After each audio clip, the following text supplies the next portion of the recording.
অপরাধ কণ্ঠ। আমি সাথে আছি নিউজ প্রেজেন্টার সামিয়া সরকার।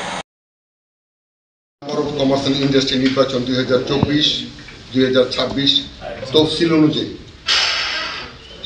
বিগত 7/12/2024 তারিখে সহযোগী শ্রেণীর 14 জনের চূড়ান্ত বৈধ প্রার্থীর মধ্যে এবং 8 জন মনোনয়ন প্রত্যাহারের করায় বাকি 6 জন প্রার্থীর তালিকা নিম্ন।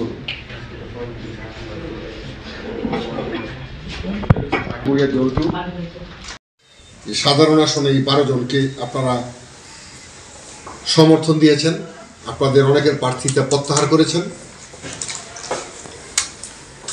এবং সহযোগিতে 6 জনকে সমর্থন দিয়েছেন। আজকে ভোট হওয়ার কথা ছিল, ভোট হইলে তো রেজাল্ট পাইতেন রাত্রি 11টা-12টায়। আমার ব্যক্তিগত অনেক কাজ রেখে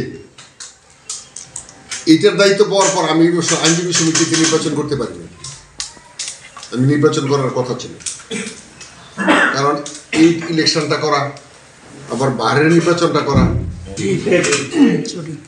আপনারা মিল করছেন, আমার ব্যাপার না। আমাকে তো কেউ বলেও নাই যে এখানে অনিয়ম হচ্ছে। ঠিক, সুতরাং আজকে আমি খুব আনন্দিত এবং গর্বিত। আমার সাথে সেই পরিচালকও ছিল, দীর্ঘ সময় ছিল, ব্যক্তিগত কাজ থাকে তারা চলে গেছে। আমি এখন এই 12 জন সদস্যকে যারা আপনারা চূড়ান্ত মনোনীত হয়েছেন বিনা প্রতিদ্বন্দ্বিতায় তাদেরকে এই নির্বাচন কমিটির চেয়ারম্যান হিসাবে এই 12 জনকে পরিচালক হিসাবে তাদেরকে ঘোষণা